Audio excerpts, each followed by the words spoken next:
Hello everyone, and welcome back to the Homestead.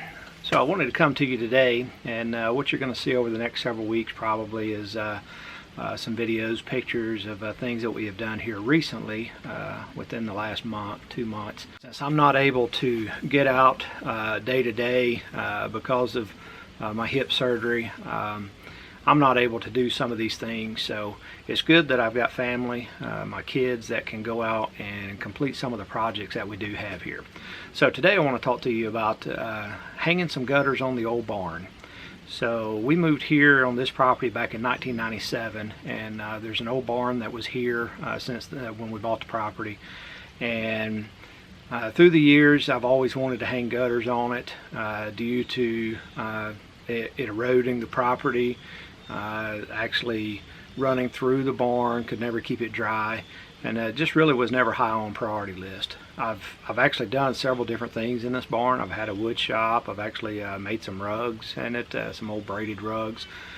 Used it for a workshop, really. Just many different things, and through the years, as I said, it wasn't that big of an issue to have water running through every once in a while in a bad rain. But now, since we've got animals in it, pretty much full-time horses and chickens, and we had some pigs in there, it's very important now to make sure that we do not have water running through those areas. One of the other benefits of actually putting a gutter on is something that we've wanted to do for a long time, and it's water catchment. With all the animals and gardens that we do have around here, you know, watering out of the well and out of the pond, everything just seems like it can be a little laborious every once in a while. So adding these gutters is going to help us to do that. So not in this video, but maybe the next video we'll show you the catchment system once we get it hooked up. We did get some IBC totes over last weekend. We plan on putting one on the barn and then one on the shop when we get some gutters there. So through this, you're going to see in the video and pictures that we're going to be showing you here of when it was done. So I just want to thank my daughter Julie and her husband Austin, and my son Jake and his wife Abigail, because I'm not able to do some of this work. They've come down and did it for me, and it was just a good time. We had some dinner together, then they went out and hung some gutters, but ultimately Austin and Julia, they really worked hard putting the gutters together. You know, I called probably 3-4 different gutter companies, and they were just so busy to actually come out and put a gutter up. I decided to go ahead and look at doing this thing DIY. Went to Lowe's, got all the parts, and this one run is about 44 feet long. And for the downspouts, transitions, all the hangers, all the gutter, right side, left side, you know, pretty much all the parts, sealants, it's about $150. So it wasn't too bad considering what I've heard some of these prices are, and this is for a 5-inch aluminum gutter. So I just want to go ahead and go through. First thing that we did have to do on the barn, you'll probably see in the video there, is as I said, this is an older barn. We used it for many different things. Some of the tin on the roof through the years with tractors and different equipment, dozers, trying to grade around it, we've hit some of the tin, and when I say we, me, hit some of the tin on the top of it, bending it up. You'll see that in the pictures. But on the one end, we actually had to, one of the rafters was rotted off on the end, so we had to extend that out a little bit to be able to put the fascia board on. The fascia board that we're putting on here is actually some 1-befores that I did as a trial cut when I first set the wood miser sawmill up. You'll see that they're a little warped and everything, but this is a temporary solution. This back side of the barn will eventually come off probably within the next, I don't know, probably either in the fall of this coming year or spring of next year, and we will be taking all of that down. So we weren't as picky about how it really looked. This is more of a necessity to get the water to keep from eroding and to be able to catch the water. But these 1-befores were cut by me off of the farm here. So it's good that there was no cost to that. So hanging the 1-before fascia all the way down, giving a place for the gutters to be able to hold to. As you see in the video, we didn't get any pictures or video of actually putting it together, but these are 10-foot sticks. Like I say, it's about 44 feet, and at every splice there's actually a cap piece that goes onto it, and there's sealant that you seal it up with. That's very important on these gutters, because if you don't put that sealant in there, it'll leak between those gaps, and you definitely don't want that. It took about 4 people to put these up. As I said, it took my daughter and her husband, my son and his wife.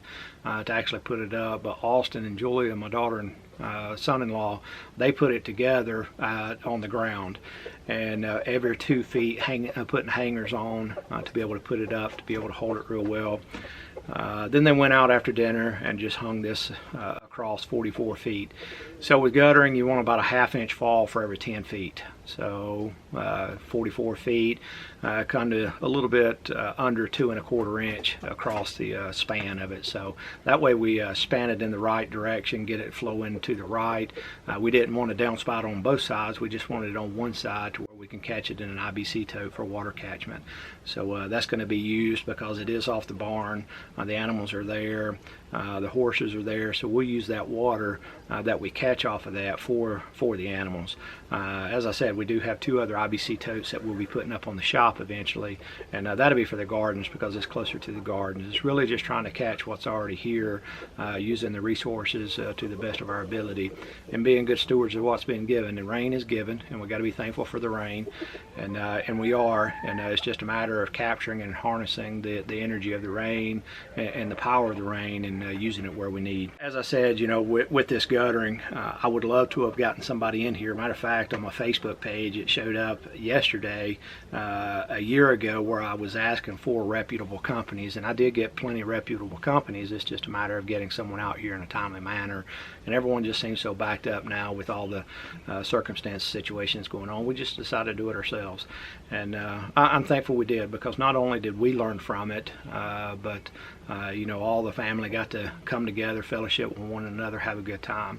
So you'll see in the video and some the stills there of them putting it up, fastening it in, and really going to be able to use this in the future to help out in many different ways.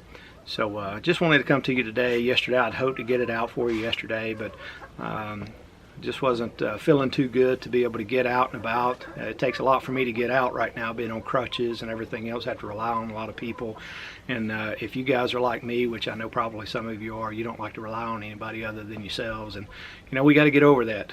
Sometimes pride can get in our way, and we got to rely on the people that surround us and trust that they have our best interest in mind, and I know they do, especially family.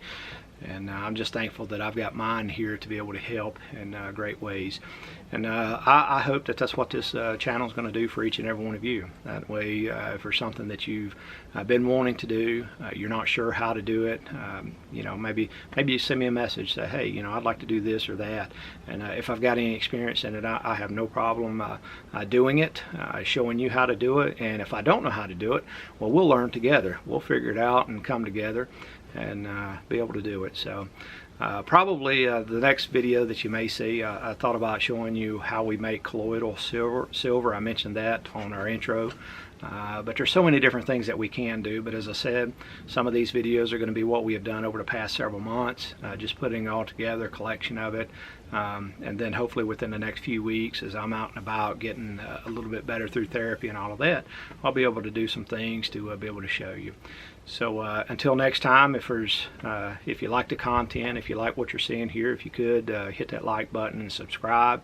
And as always, we'll see you next time on the Homestead.